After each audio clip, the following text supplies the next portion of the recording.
Hello everyone, welcome back to my channel, and as you can see, work continues apace on my renamed Chimera Marauder. This was a name suggested to me by some of my subscribers, which is very nice of them to do so, and I agree with their name. Chimera, of course, means a creature that was made from different parts of other creatures, and this was the idea that I had behind the ship in the first place. So as you can see, I have fabricated the engine completely. I've taken off the original air intake, excuse me, and put this new engine on, which gives it a kind of pod racer feel to it. And I might attach this extra bit on there as well, just to broaden that out a bit. I have started working on. I've started to work around the ship, putting fabrication and detailing into the wing areas. Down here, I have fabricated a kind of forward pod sensor unit, which is going to go in there. This is using one of my universal Greeblings, which I've mentioned before in other posts, and also a bit lighter, so it sort of makes a kind of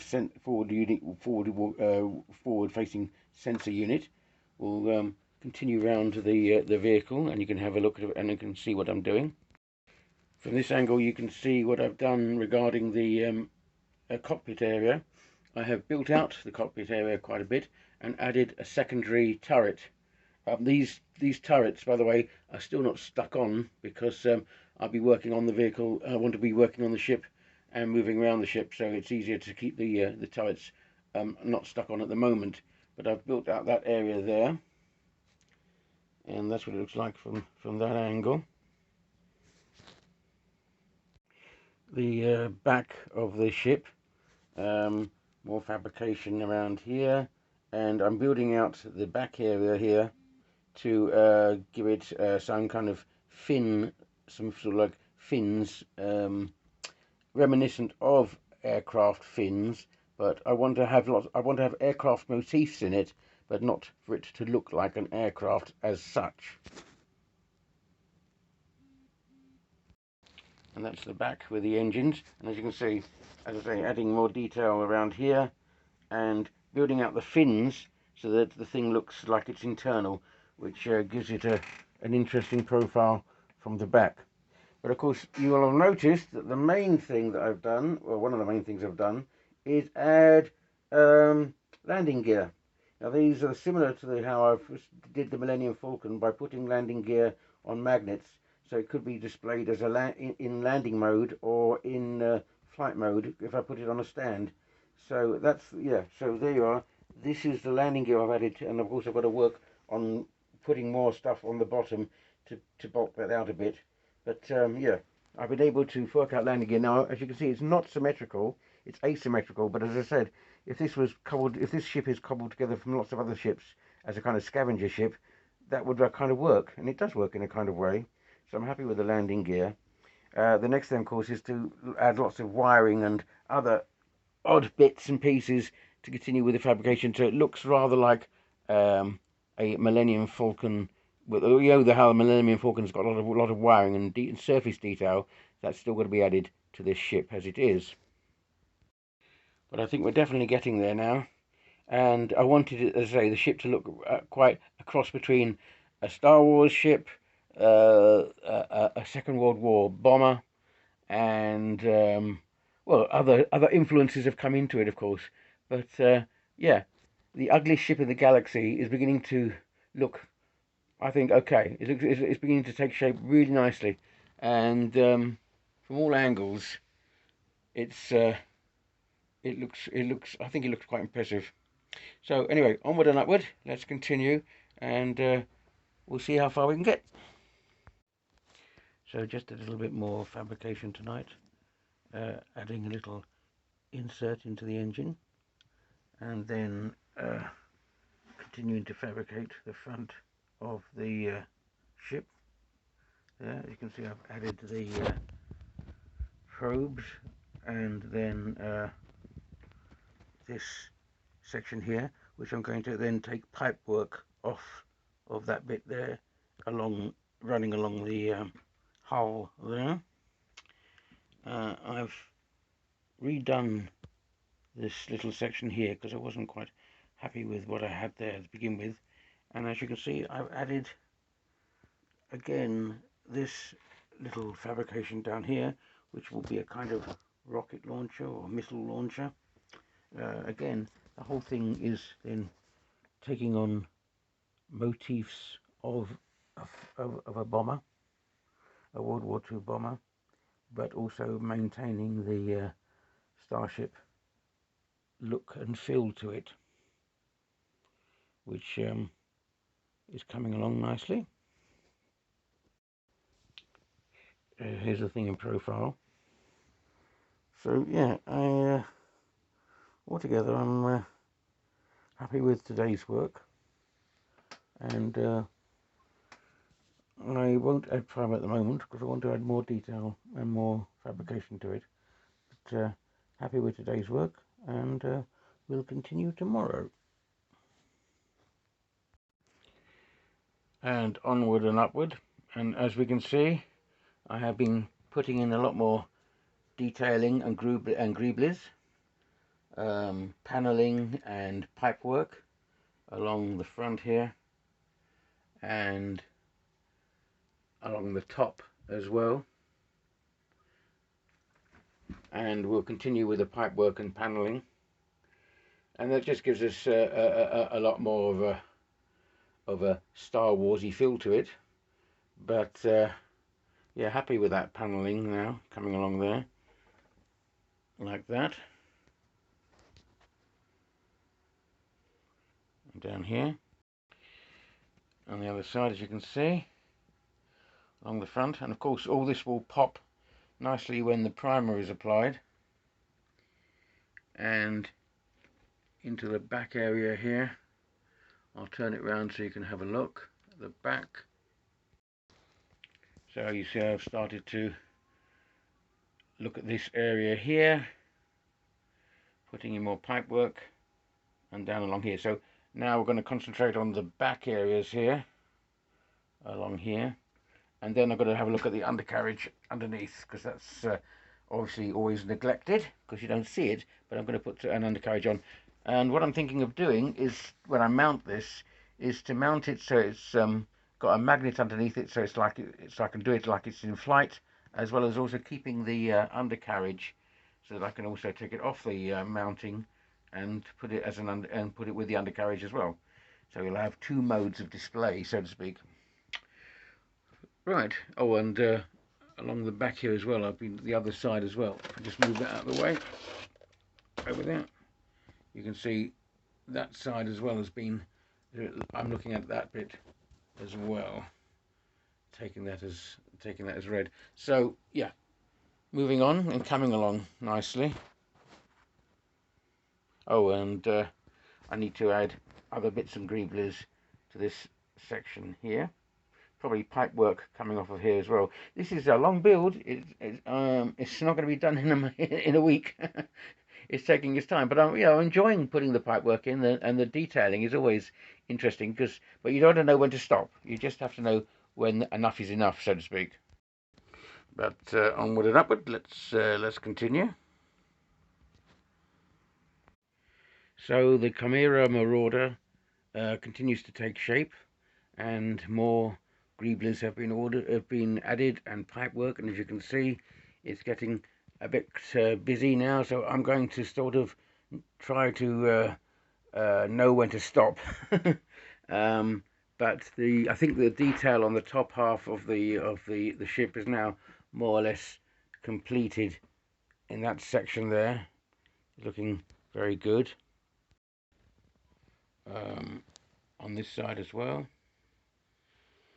It's a slow process adding greeblings, I have to say, because I'm having to try and pick the right ones, and it's the selection of greeblies that always takes the time. I know roughly what I want to put into a section. It's just finding then the greebly to fit what I'm looking for, searching for, so to speak. but it does all start to come together. It just, as I say, takes the time to pick out what you want, and some of these Greeblings are quite small, as you can imagine. These holes, of course, all these little holes need to be plugged with filler along here and so on. But yeah, that's coming along, and underneath as well. I've actually put more height onto the two back uh, landing legs, so the thing stands out a little more, looks a little better.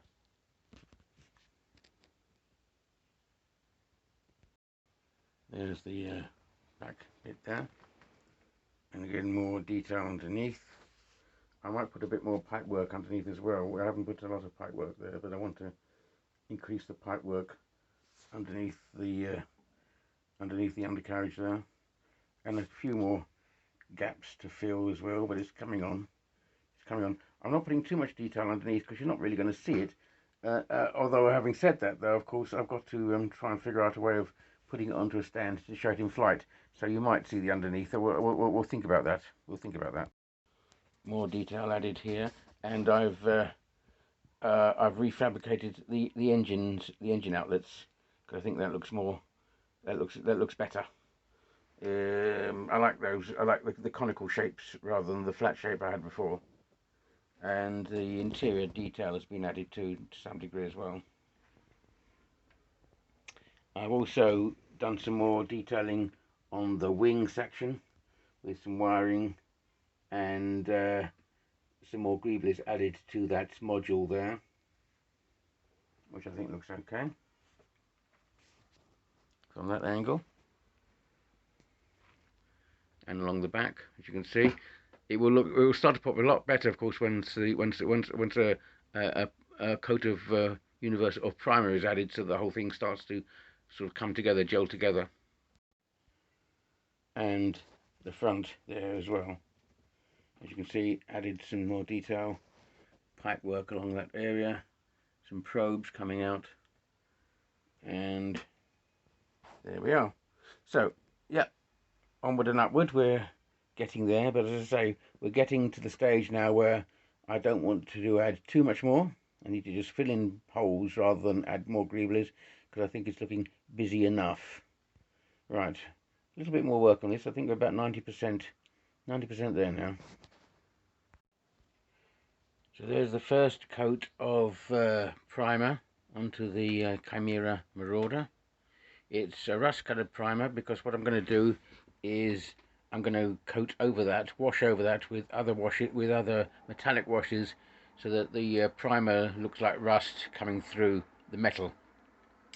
But it's sort of all kind of starting to come together now, I think, and looks really nice. It's late in the day, so there's sun shining through the window, which is giving it a kind of dappled effect. But I think it's yeah, it's not looking too bad. Obviously, I've got to touch up around the cockpit area there, but other than that, I think that works quite nicely. So there you are. That's it from that side.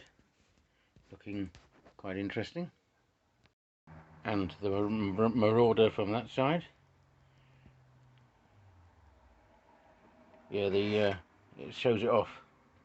It pulls it all together when you've got the primer on it, of course. So that's the Marauder from that side, and from the back as we go down. So happy with that, and I've also done the bottom as well. I've coated the whole thing. So yeah, happy with how that's turned out now. So now it's the washes that sort of will add the detail. There's still some putting the putty on, because there's still gaps which I need to look at, and the putting the primer on shows up the gaps more. But yeah, I think overall the shape and the idea is coming together. So onward and upward with the washes now. getting the washes on, and we'll see where we are when we've done that. That's the next day. That's the next. That's the next. That's the next session. Right, and we're done up, but let's continue.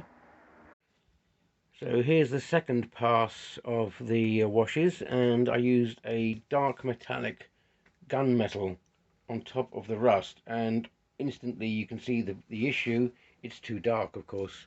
So what I'm going to have to do now is lighten the whole thing up, and I've got an idea for that, of putting a pale blue wash on top of that, as if that was the new paint job, which has been rusted off slowly. So you'll have the darker metallic rust showing through the lighter blue as it comes through, and I think that will probably work better. But the metallic does work as an underwash, I think, except, as I say, it is too dark. But the thing begins to come together, and you'll also notice I found a stand for it, so that it can actually, it looks like it's in flight, which I'm quite happy with. So we've still got the legs over to one side. They're over there. But so we could display it with its legs as in the landing position, or in flight with this stand. The stand is not attached. I'm going to attach the stand to a piece of wood, and a piece of black wood, to give it more stability. But the thing stands as it is. I'm going to just turn it round slightly, and you can see as I turn it. That's it from that angle.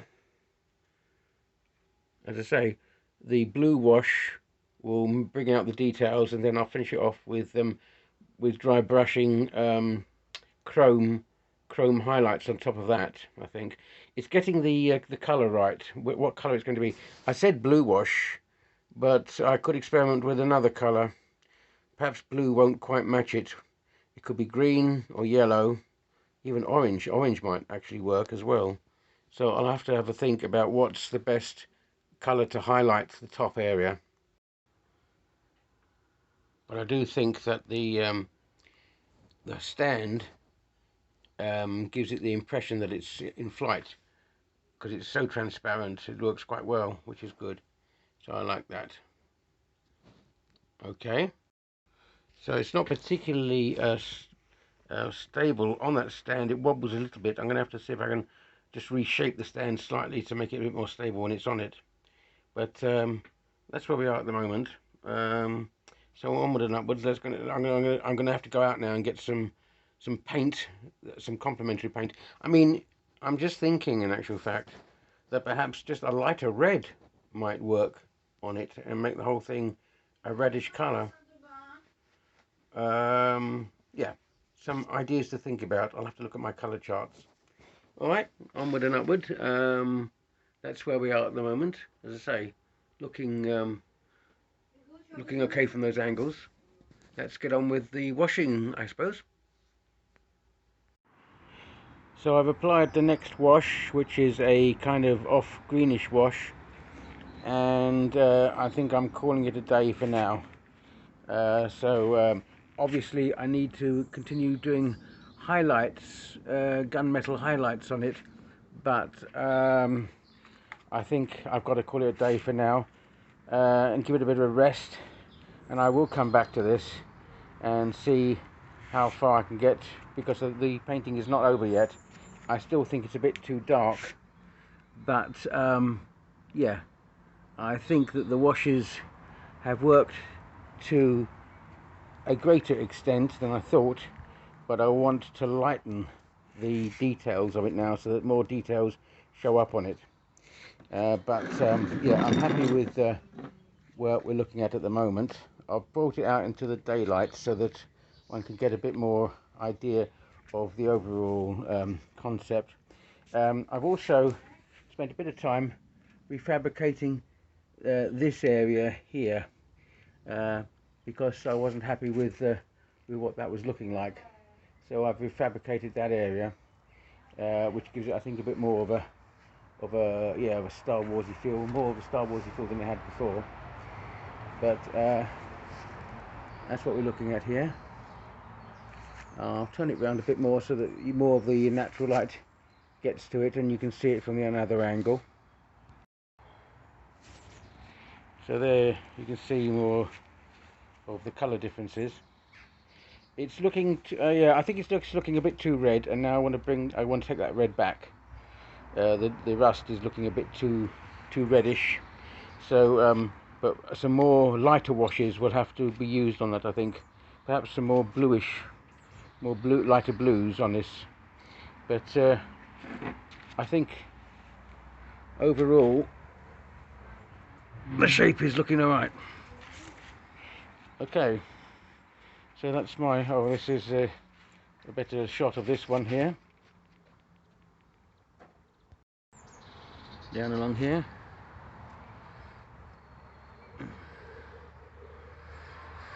Yeah, it's been a bit of a long, hard slog to get to where I've got to, but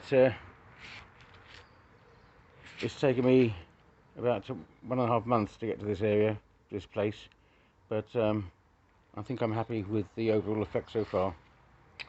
So, okay, let's call it a day for now on this one, but I will come back to it. But quite happy with the paint job so far. Alright guys, once again, thank you for watching the birth of the Chimera Marauder, and we'll go on to see where we go in the next few weeks. Just a little say that I'm having some issues which I've got to take care of, so posting will be a bit too few and far between perhaps, but we'll get there in the end. Thanks for staying with the channel guys, and I'll speak to you soon. Bye now.